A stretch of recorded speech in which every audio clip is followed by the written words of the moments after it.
In general, we are satisfied with the result and we are willing to continue our contacts. Now, the things we have agreed on. First, in the coming days, there will be a large-scale exchange of prisoners of war, 1,000 for 1,000. Second, the Ukrainian side requested direct talks between heads of state, and we took note of this request. Third, we agreed that each side will present their view of a possible future ceasefire, laying it out in details. As soon as this vision is presented, we will deem it appropriate, as we have agreed, to continue our talks. Thank you. Mr. President, are you disappointed in the level of the delegation that the Russians sent to Turkey? I don't know anything about it. No, I'm not disappointed in anything. Who are you from? BBC News. I'm not disappointed. What would I be disappointed? We just took in $4 trillion, and he says, are you disappointed about a delegation? I know nothing about a delegation. I haven't even checked. Look, nothing's going to happen until Putin and I get together, okay? And obviously he wasn't going to go. He was going to go, but he thought I was going to go. He wasn't going if I wasn't there. And I don't believe anything's going to happen, whether you like it or not, until he and I get together. But we're going to have to get it solved because too many people are dying. Thank you. You're going to land right now. Thank you. Thank you, sir. Thank you, sir. This is my video update on this Friday afternoon, May the 16th, coming to you from Limassol, Cyprus. Let's talk about some news. And let's start things off with the Instagram post from former FBI Director James Comey. And he posted on Instagram numbers, seashells arranged in numbers 8, 6, 4, 7. Comey claims that he was walking on the beach, his daily walk on the beach, and there were just some seashells arranged in that sequence. And the meaning of the numbers is allegedly it's a call to take out the 47th president of the United States. 8, the number 8 means to take someone, from what I understand, mafia lingo, to take someone 8 miles out of town. The 6 means to put them 6 feet under, and then you have the 47 after that, which is in reference to the 47th president of the United States. So Comey now is under investigation. That's right, he is under investigation, as he should be. As he should be for this Instagram post. Comey, of course, is the former FBI director who was fired by Trump in his first term, but he was the guy that was pushing a lot of the Russiagate stuff. According to Ted Cruz, is there any other reasonable explanation for this post other than that the former head of the FBI is publicly calling for the murder of the President of the United States? That is what Ted Cruz posted on X with the photo that Comey posted on Instagram. Comey's comment under the seashells is cool seashell formation on my beach walk. Yeah, Comey was just walking on the beach and there were the seashells, right, in that sequence, according to Comey. Comey has issued a statement saying that he has removed the post. He has taken it down from Instagram. I posted earlier. A bit noisy. Comey said, I posted earlier a picture of some shells I saw today on a beach walk, which I assumed were a political message, he wrote on Instagram. I didn't realize some folks associate those numbers with violence. It never occurred to me, but I oppose violence of any kind, so I took the post down.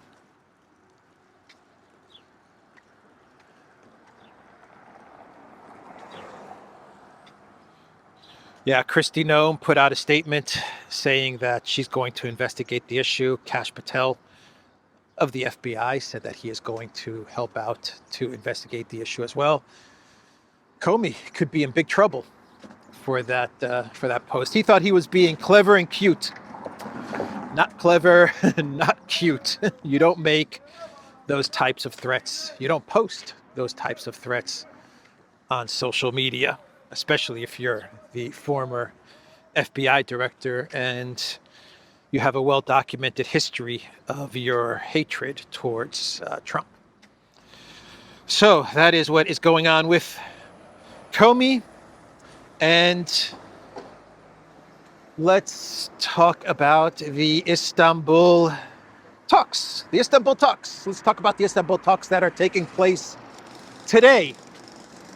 They were supposed to take place yesterday,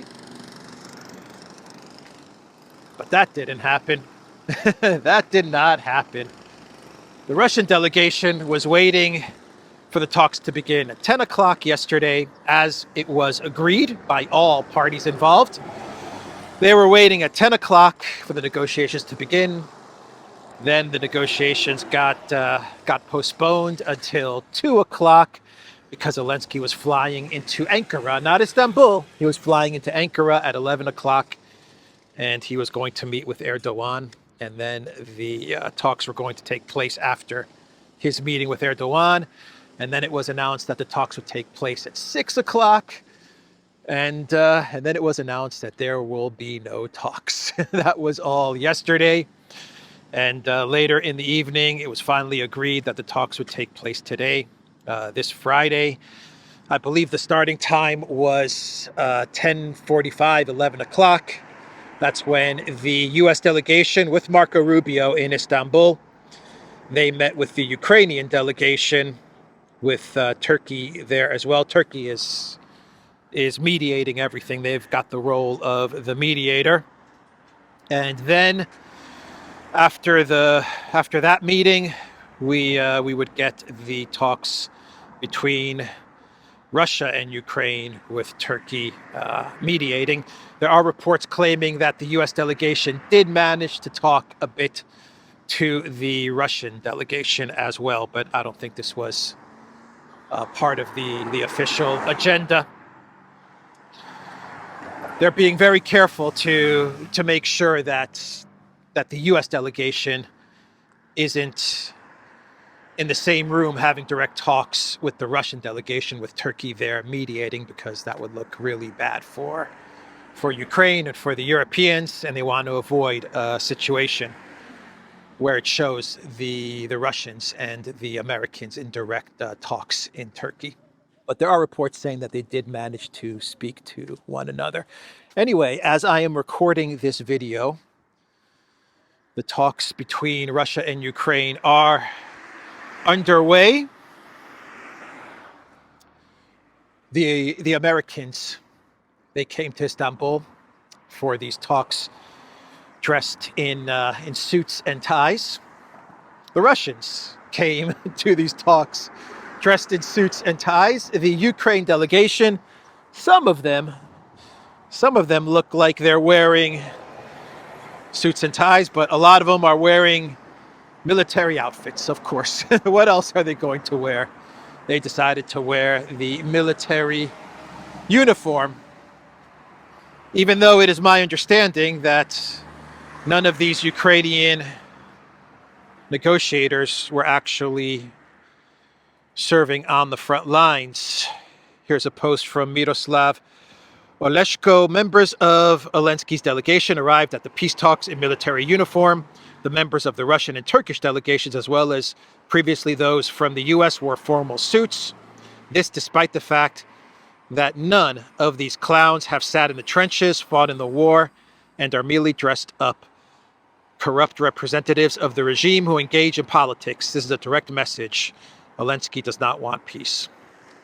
Interesting post there. I would say pretty accurate post.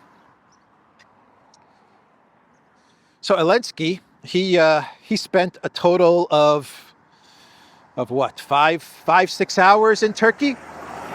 He arrived in Ankara at 11, and he was on a plane at around, I want to say 5 o'clock, maybe 6 o'clock.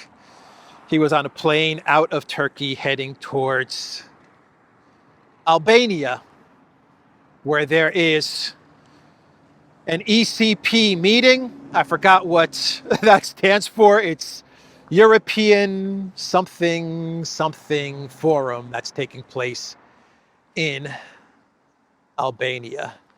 ECP, European clown, I don't know what the P is. Let me know what the P is. European clown party, European clown party. That's what's taking place in Albania.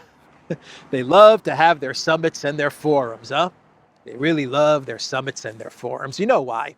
You know why they like to put all these forums and events together. It's another way to make the washing machine spin and spin and spin, right? Because when you have forum events, you have to have marketing, you have to have itineraries printed up, you have to have accommodation and travel. There's a whole lot of planning and money to put these events together. And one thing that I've learned living in Greece and Cyprus is that a lot of the political elite that put together these types of events, well, they have an interest in the companies that are putting together events. The political elites, they've got their fingers in everything, including the companies that put together these types of events. That's why they like to have all of these forums and summits. Anyway, let's continue to talk about the actual Istanbul talks. So Elensky, yeah, he was talking a lot of trash in. Should we go down? Let's go down. He was talking a lot of trash in Ankara. Putin didn't show up. I'm here. Putin's chicken. He's scared. He doesn't want to meet me. So he was talking a whole lot of trash. The Green Goblin. And he didn't even end up going to Istanbul, right? He's talking all this trash about Putin not wanting to meet me in Istanbul from Ankara. And he doesn't even stay in Turkey overnight. He gets on a plane that afternoon and heads off to Albania. That's right, Putin. You're too chicken to meet me in Istanbul. You're too chicken. Hey, Putin, you don't want to meet me in Istanbul, eh? Come on, Putin, meet me in Istanbul. I'm right now in Ankara and I'm going to leave for Albania, but to meet me in Istanbul. Clown world, man. Clown show from Elensky. When he arrived in Turkey, in Ankara, there was an earthquake the same day that he arrived. Ankara got hit with a 5.2 earthquake as Elensky arrived. I hope there were no casualties in this earthquake. Earthquakes are a serious thing. We have many earthquakes in this region. But coincidence that as Elensky arrives in Ankara, there's an earthquake? I don't know. Probably just coincidence. That would be my guess.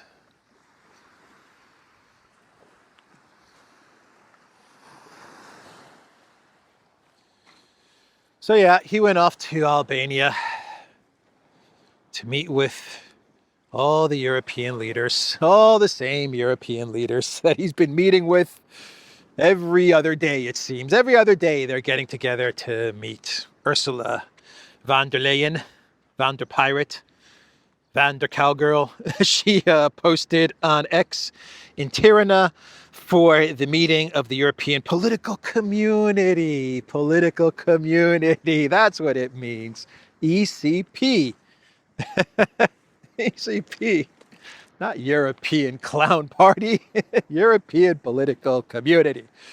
Come on, Alex. You know better. You know better. All right, so let's read what Ursula said. In Tirana for the meeting of the European political community. It is the first one in the Western Balkans. What a powerful symbol. Our European family of values extends well beyond the border of the European Union. We share a continent and a common future.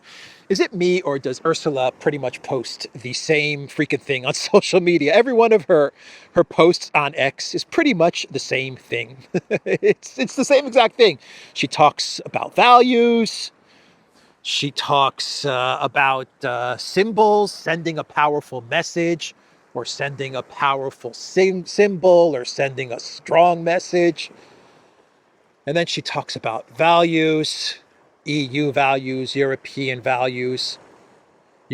continent values. Same post over and over again. And then they took a photo. All the leaders that are gathered at this event. Let's see here. You have Stunning and Brave there. You have the leader of Albania there.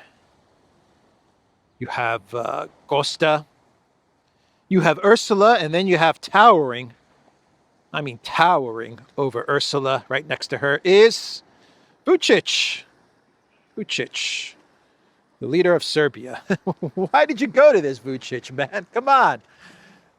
Just last week, the European Union was making it difficult for you to travel to Moscow for Victory Day, for May 9th Victory Day. Just last week, the European Union was threatening you. They were threatening you. We've got tools. If you go to Moscow, Vučić, we've got tools. And now you're standing next to Ursula in Albania. Oh my God. Anyway, all right, that's politics for you. So there's a new narrative about Project Ukraine as we have the Istanbul talks unfolding. Off to a very rocky start, the Istanbul talks. Not much is expected. A prisoner exchange was announced. That was to be expected. A prisoner exchange from the talks was to be expected. 1 second. Let me pull up exactly what happened. Here we go. From the X account of Yeroman. A new exchange of KIA between Russia and Ukraine. Russia has received the bodies of 34 fallen soldiers and handed over the bodies of 909 Ukrainian soldiers. 34, 909. It's a huge difference.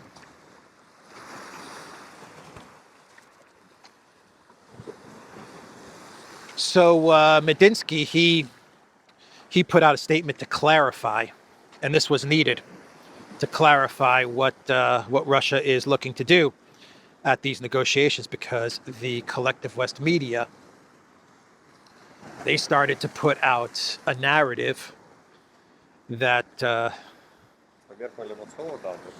that Medinsky was saying, nice taverna, right on the beach, right there. They were putting out a narrative that Medinsky was saying that he's ready to compromise. That's right, he's ready to Russia is ready to compromise at these talks. And so the Russian government, they put out a statement via Medinsky, and he clarified that Russia's purpose at these negotiations is to get to a long-term solution, to solve the root causes of the conflict in Ukraine, and that this is very much a continuation of the first talks that took place in Istanbul in 2022. So Russia made it a point to clarify the objectives of, there's the archaeological Amathus Amathunta over there. I've been there in a video. I've shown all of that, but we'll get to some more archaeological sites here on this walk.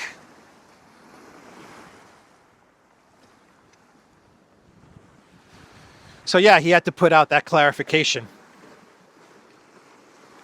Russia remains firm on their terms and on root causes and on Istanbul Plus. Russia is not backing down on their June 2024 terms. So, what was I saying?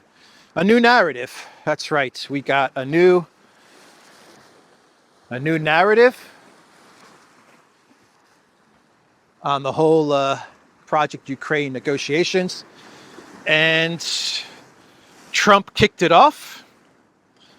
He was on Air Force One, and he said that the only way to solve the conflict in Ukraine is if he talks with Putin. Direct talks between the US president and the Russian president. He said that is the only way to solve the conflict in Ukraine. Bilateral talks at the highest level. And then Rubio said the same thing in a speech. He said, look, the only way, he said, unfortunately, the way I see it, the way things are unfolding, he said the only way that we're going to get to a solution in Ukraine is if the president of the United States speaks directly with Putin, has a meeting with Putin. That is the only way we're going to get to a solution with Ukraine. And even Gorka, neocon, Sebastian Gorka, who is involved in the Trump administration in counterterrorism. I forgot his exact title, his exact position, but he was at a Politico event speaking at this conference hosted by Politico, and he was asked about Ukraine. And Gorka said that there is going to be a meeting between Trump and Putin. It's going to happen very soon, and that's the only way to solve the conflict in Ukraine. Gorka said deals are all about timing. When the time is right, that's when the president is in the room with Putin, he stated, while maintaining that the right moment is imminent. He did not elaborate and did not provide any further details about a possible meeting between Putin and Trump.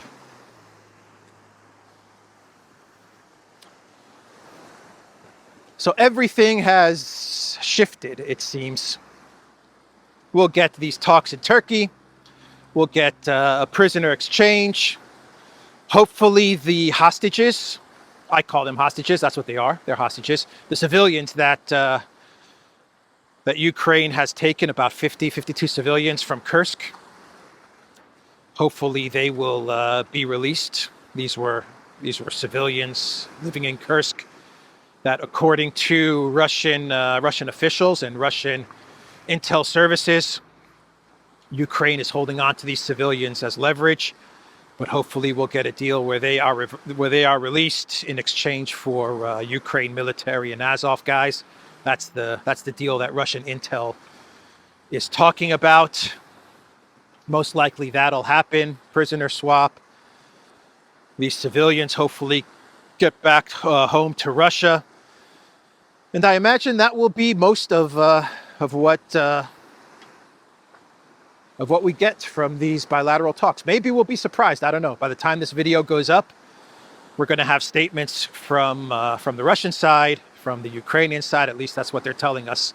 There will be statements from all sides, maybe even from the United States as well. They're going to be speaking to the media. But now it's all about Trump meeting Putin, and Trump wants to meet Putin as soon as possible. That's what Trump is saying. As soon as possible, as soon as they can put it together, he wants a meeting with Putin. What exactly is Trump going to say to Putin with regards to Project Ukraine? I don't know. I don't know what he is going to say to Putin.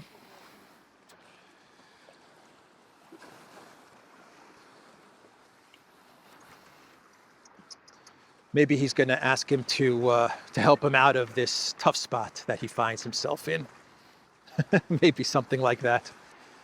Hey, listen,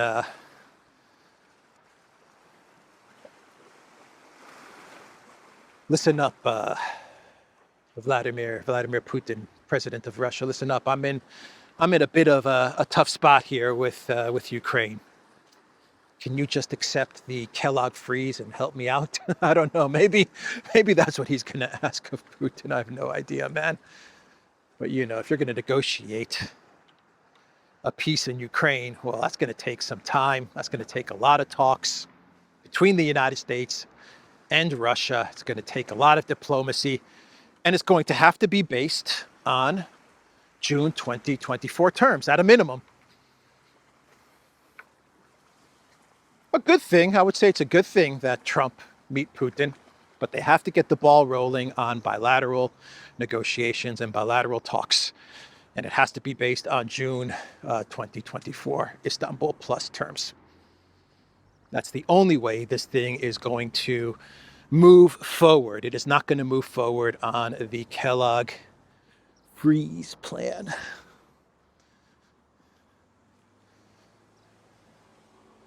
All right, so let's continue. And let's now talk about what is going on with Stammer's home. Not 10 Downing Street, but the home that Stammer has was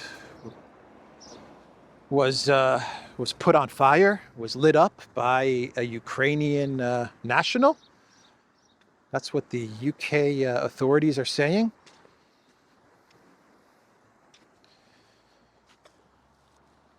Seems like the Ukraine nationals are burning up all kinds of places. I'm surprised that they didn't blame, that the UK did not blame Russia. Maybe they will in the future, who knows? That's what Poland did. I talked about this story a couple of days ago, where Tusk is blaming Russia for the fire at a shopping mall, even though it was revealed that it was Ukrainians that burned the shopping mall down. But according to Tusk, they were getting orders from Russia or something like that. Maybe that's what the UK authorities will eventually end up saying. But yeah, Ukrainian charged in arson attack on British PM's home. Police have confirmed no injuries occurred during the 3 separate incidents in North London. Three incidents. Wow. All right. Interesting. Maybe a message to Stammer to give more money to Elensky. I don't know. All right. An F-16. A Ukraine F-16 was in a dogfight with a drone, according to various reports on X. It was in a dogfight with a drone, and the Ukraine F-16 lost. It lost the dogfight to a drone. The pilot is okay from the reports, but the F-16 is gone. The wonder weapon F-16, no more. How many F-16s now have been destroyed? How many? 4, 5, 6, 7? Drones are winning. What's up, my friend? How's life treating you? I think he had something in his mouth or something. Anyway, all right. We have that story. We have the story that Russia is now making legal moves against Euroclear in Asia over the Russian frozen assets. This is a big story, man. This is a big story. We finally have the first legal retaliation from Russia against Euroclear, which is holding the 250 billion in frozen assets. And so what is Russia's play here? What they are doing is they are going to go after Euroclear operations, I believe it says, in Hong Kong courts. And if they're successful in Hong Kong, then they're going to most likely go to courts in Singapore, right? Wherever Euroclear has operations outside of the EU. And you know what's going to happen if Russia wins these cases? If they win these cases in Asia, it is going to be lights out for Euroclear. We're talking lights out if they disrupt Euroclear's operations in Asia, because then everybody's going to start pulling their money out. All the countries, all the wealthy oligarchs and princes and kings all around the world in the Middle East, they're going to basically say, you guys are out of Asia, then why should I keep my money with you? Why should I continue to do business with you when you've got all of these court cases going on in Asia and you're losing? It's going to be lights out for Euroclear if Russia is successful. So what's Europe going to do? Are they going to release the frozen assets? No. They're going to push harder to take those frozen assets. They're going to say, man, we got to get that money very quickly because Euroclear is going to be at risk. So let's get that money out now. Let's steal that money ASAP. That is what the European political elite are going to say. They're going to do the reverse of what they should actually do. They want that money. All right, let's do a clown world and we can wrap this laid back video, this nice walk and talk video on this Friday. So there's a photograph that is going viral from Turkey, a document, a piece of paper that was given to photographers in Turkey. I cannot confirm that this is real. I cannot confirm that this is authentic. I will probably say that this is not authentic, just to play it safe, just to be on the safe side. I will say probably AI generated, probably a fake, but it's funny. It's pretty funny what this document is saying. Allegedly, this was given to photographers in Turkey, in Istanbul, and it's basically the rules of how they photograph Churchill number 2. And it's a whole bunch of requirements that photographers have to adhere to when they photograph Elensky. Try to take pictures from the waist up. Try to avoid taking photos of his combat boots. Try to avoid taking photos where he's standing next to other world leaders. And, or at least try to make those photos flattering when he's standing next to other world leaders. And then, where are we going? And then we have the final point in these rules. Shots that could be used for memes or derogatory publications are not permitted. I think that was the best one, actually. You know, it tells you if this is real. And I really doubt that this is real, but it might be real. But if this is real, then it tells you that the collective West, the puppeteers of Elensky and Elensky himself, they are very well aware of the fact that that everyone is making fun of him, and that there are all kinds of memes out there making fun of Elensky. They're aware of it, if this is real. Anyway, I think that's the end of today's video.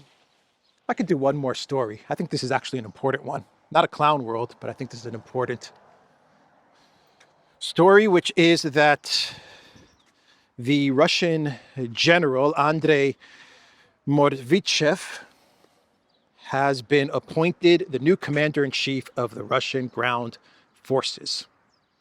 This guy's a real badass. He is the real deal, this guy. From what I understand, he led the assault on Mariupol. He led the armed forces which conducted an offensive in Donetsk direction and captured Avdiivka, Ocheretino, Selidovo, Ukrainsk, Kurakovo, and so many other settlements. This guy's the real deal. If you are going to launch an offensive, say in a couple of months, well then this is the general that you will appoint to lead those forces. A very interesting signal from the Russian military.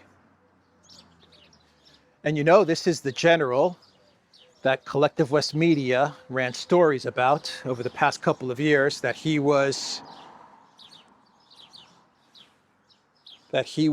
taken out by the Ukraine military 3-4 times. In other words, this general has been annihilated by the Ukraine military 3-4 times. The Collective West Media reported on it. Turns out that that was all fake news. He has now been promoted to lead the ground forces.